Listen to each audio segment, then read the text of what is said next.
This week in media, the Washington Post opinion column will now feature Substack writers. ABC drops Terry Moran after he attacked Trump and Stephen Miller online, while Netflix buys the Daily Beast news-oriented TV pilot. But what's it all mean? We've got Ben Reininga, Snapchat's former head of editorial, here to break down. Hey Ben, thanks for coming on Make That Make Sense. Thanks for having me. I know you just came out of the amazing Nieman program, so I'm glad to catch you on the other side. It sounded like an incredible experience. Yeah, it was great. I was actually a Nieman-Berkman Klein fellow, so I did it was a tech fellowship and a journalism fellowship side by side.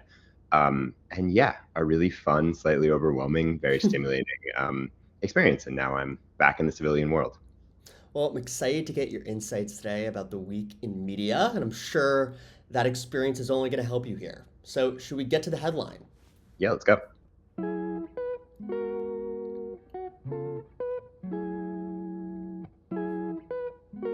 To say that the Washington Post opinion section has been going through upheaval over the last year would be a drastic understatement, to say the least.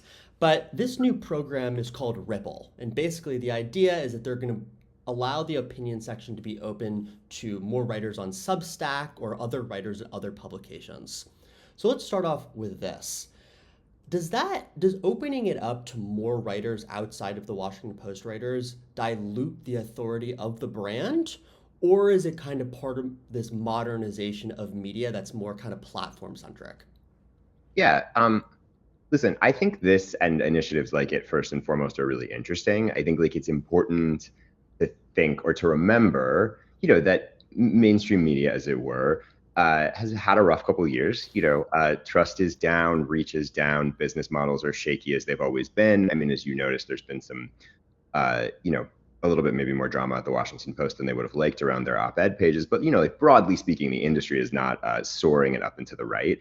And I think there's a little bit of a traditionalism in mainstream media where these sort of new efforts or new initiatives or sort of new experimentations, people have kind of a default, oh no, you're changing something I love.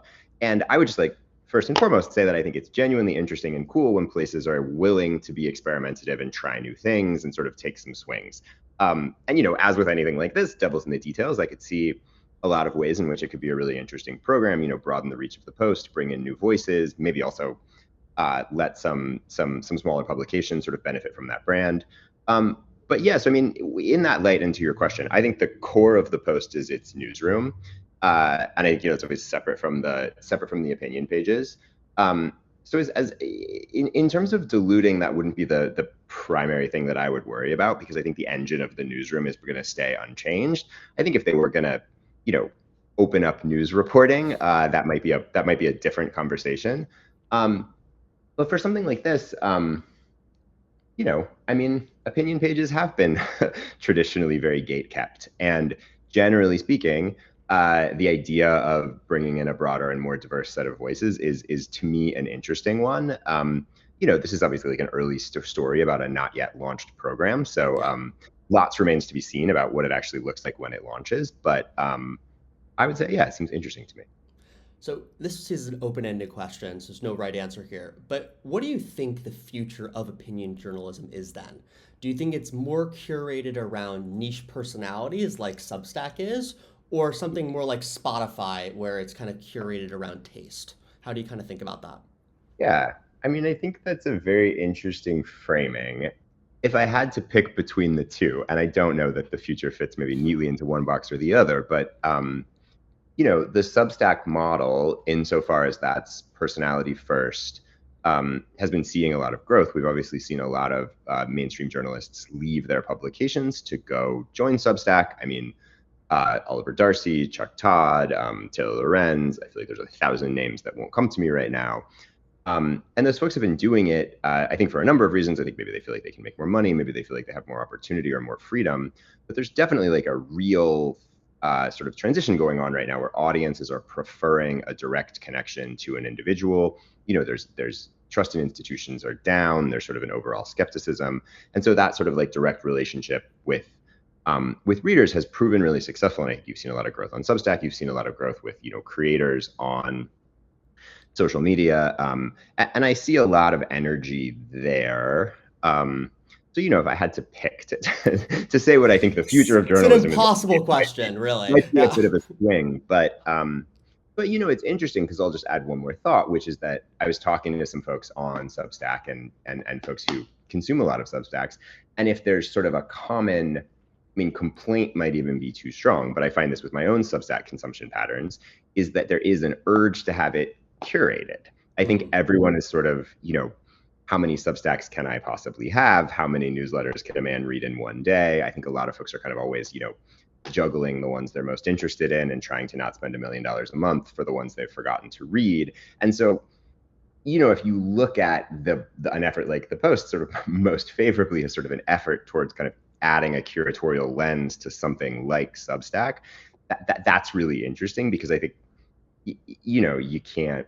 I'm someone who subscribes to, 37 Substacks and is never reading all of them at a time. And so some effort to kind of sift through the noise and separate the wheat from the chaff or find the most interesting stuff is it will also be part of it, I guess. So.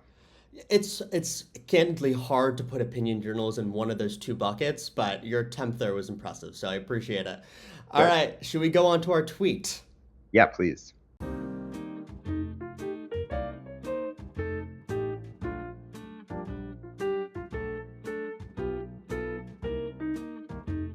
Okay, so this is a huge story this week.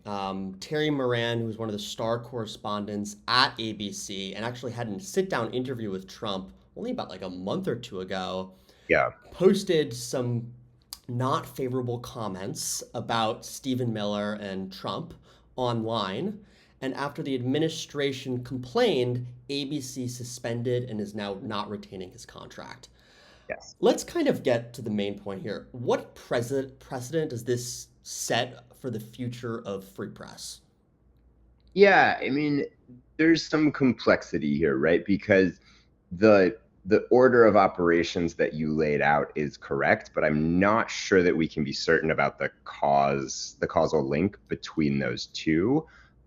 It's not uncommon, or I would say it's actually quite common for news organizations like ABC News to have policies that say you can't call Stephen Miller or the president a hater on Twitter because that violates a social media policy, but is aimed towards sort of preserving some notion of objectivity or fairness from journalism. More on what I think of that policy and maybe later, but so there is a world in which you could interpret this that's charitable to ABC News, which is like the guy broke a rule. But and it's hard to know, right? I don't know what folks at ABC were thinking. I don't know what went into that decision. I don't know if he's tweeted 10,000 times critically about other politicians and no one has cared, and this was the time that it ended up with him leaving the company. But the impression almost matters as much as the reality of it, which is to say, it's like anything corruption. The sort of appearance of corruption can be as corrosive to trust as actual corruption. And this does unfortunately come at a time where there's been a really alarming pattern of attacks against the press from this administration. That's no secret. They've been doing that, since Trump came down that escalator 10 years ago. But it's really escalated in his second term. There was the George Stephanopoulos case with ABC, I think last December, where they settled over, Stephanopoulos' misstatements about or mischaracterizations of the E. Jean Carroll verdict. And that was another one where it's hard to know why ABC chose to settle, but it gives the appearance in a way that I worry could have a chilling effect on kind of press more broadly, which is whether or not it's true that the president tweets and you get fired. And I'm really not sure at all that's what happened here. But even sort of the glimmer of that idea, you worry, can sort of just further erode people's trust in the free press, and also might subconsciously, have sort of a chilling effect in the way that reporters do their jobs. Because, if you have a sort of back of your mind worry that, crossing the president could, lead to negative consequences for you, like, obviously reporters will try to be fair, but that's the kind of thing that could subtly affect the way that that journalism is approached. So the whole thing seems kind of regrettable and a little bit of a bummer to me. I would agree. I want to go back to your point about objectivity and how Yeah. networks try to at least say that their broadcasters, their journalists are rooted in objectivity. What we've seen, and we've seen this from alternative media over the last couple of years, is that the things that really sell now is taking a point of view. And I think even the major networks are starting to see that. Are we going to get to a place where being not, it's not, I'm not saying not telling the truth, but where almost every journalist, no matter what stage they're at, is encouraged to have their own opinion? How do you kind of see that evolving? Yeah. I mean, there's good evidence, and I did some research on this during my Nieman year, that if you're trying to generate trust with audiences, it might be better to be transparent about who you are and where you come from, rather than, as some might say, kind of pretending that you come from nowhere. Hmm. Which is to say, if I'm upfront about the fact that, I have political inclinations that make me love or hate Trump, knowing that might be easier for you, the audience, to sort of believe and understand than me kind of presenting as if I have no opinions, because I think people have trouble believing that. And, you've seen some efforts from other news brands towards this effort of kind of like humanizing their reporters or making them more three-dimensional. The New York Times has been, experimenting with this extended bylines project, which is sort of, I think in its early stages, but it's an effort to kind of, give you a little bit more about like who the journalist is and where they come from. Obviously, it's not really about political opinions there, but more about humanizing. So, I don't know. I think definitely like in social spaces and among creators and kind of in more like emergent media forms, you're right that more opinionated form really seems to be king these days. It, as to whether that's where the whole industry should go or whether it's kind of a mixed, the right approach is for there to be some places that still sort of hew to this older notion of objectivity, and other places that let opinion take a little bit more of a take a little bit more of a front seat in how reporters present. I'm not sure, but there also is there's gradations of opinions, and I think being transparent about your political inclinations might feel different than sort of ad hominem attacking, politicians or, the current sitting president that your organization has to cover. So, I could also see a world of kind of embracing a little bit more opinion or sort of, showing up as a real human, while still stopping short of, going after interview subjects in that way. Yeah, you're right. It's a very nuanced issue, and I think something that all media companies of all sizes are trying to kind of balance and grapple with. And I don't think anybody has the right answer yet, but I think we're on the way there. All right, should we get to the deal? Please.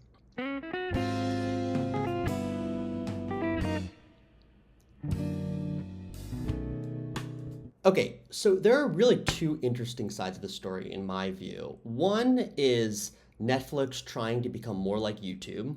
Everybody Yep. would probably say that Netflix has won the streaming wars at this point and is now looking at YouTube its main competitor for eyeballs. So there's Yep. this component of creating more news-friendly video content that is more adept to YouTube. The second part is more traditional print publications shifting to more visual storytelling. Yeah. Let's start with the second point first. Do you think going from regular articles to visual storytelling is the future of traditional newsrooms? How do you kind of think about that transition? And then we'll go to that Netflix point. Yeah. I think there'll always be a place for print. I mean, we were just talking about Substack, which I guess is starting to introduce video, but it's still very much a text format. And I'm old enough to have worked at, was in the early crew of Now This News back in the sort of first pivot to video, when there was a lot of energy around news brands making then what were these sort of short text on screen social videos. It's sort of new and not new in that sense. My personal belief is just that text and video are different media, and so they do different things well. Like if I want to give you information quickly, and thoroughly, with a lot of detail, I still think text, like writing, is the best way to do that. There's a reason that we send each other contracts, and you might follow up with an email when you're telling someone something important. And I think video and kind of these more personality or conversation driven formats, longer podcasts and all of that, are better ways to kind of connect with people, go a little deeper. It's a richer media. It's sort of, it takes its time a little more. So I think there's place for both. I mean, you're right that there's huge growth in the kind of video space now. Again, particularly with YouTube, I think every time I read a stat about how big YouTube is, I can't believe how really massive it is. I think like recently read that something like a third of living humans are on YouTube, every month or something. It's a lot of humans. Yeah. It is just like of a scale that I'm not sure anything has ever really reached before. And then, there's also kind of this, I don't know, general merging or confusion around kind of how we categorize different types of content. Like, what is the difference between a long YouTube video and a documentary? Kind of in the same way that's like, what's the difference between a video and a podcast these days? I mean, YouTube is I think the biggest platform for podcasts right now. A lot of folks are filming their podcasts. Then you have Spotify and these podcast platforms adding video. Just reading about YouTubers who are now putting a prop podcast mic in their YouTube videos. I think the aesthetic of a podcast is interesting to their videos. And I guess sort of similarly, like, a New York Times op doc that publishes on YouTube and is 17 minutes long is a YouTube video. But like, I guess that same piece of content at 23 minutes on Netflix would be a documentary. Or there's just like a little bit of a blurriness around terms there. But, video keeps getting cheaper and easier to make. These video first platforms keep growing. YouTube's growing. The social platforms are growing. So, I think there's definitely energy in that direction. And before we get to our trivia, one last point about Netflix. I think at least over the last 6 months, it seems like Netflix is trying to become YouTube and YouTube is trying to become Netflix. From just a business strategy point of view, is that smart? Because it kind of feels like they're both the leaders in their sector, right? Yeah. And they're trying to almost converge and be like each other. What's the theory behind that? And it could be stupid, but what do you think it is? That's fascinating. I mean, listen, who am I to give advice to Netflix and YouTube, probably two of the most successful companies on earth? It does remind me in a certain way of kind of an earlier era that I was a part of. I worked for these companies at a time when everyone was all these written websites were trying to just scale.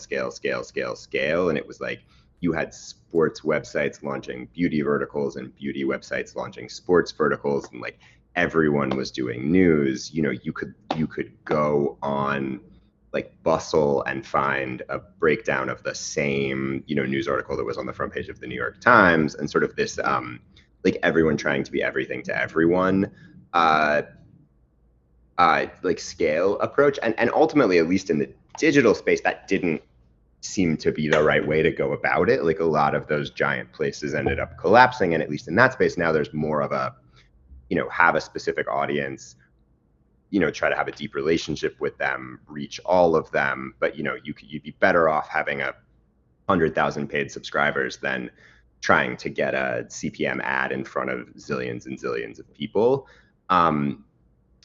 But I don't know. I mean, I guess people do pay for both Netflix and YouTube already, and they're both pretty massive. So maybe at that point, it's just, the only way to go is up. But if I had real good advice on how they should run their businesses, I'd probably be, I don't know, in a nicer home. Yeah.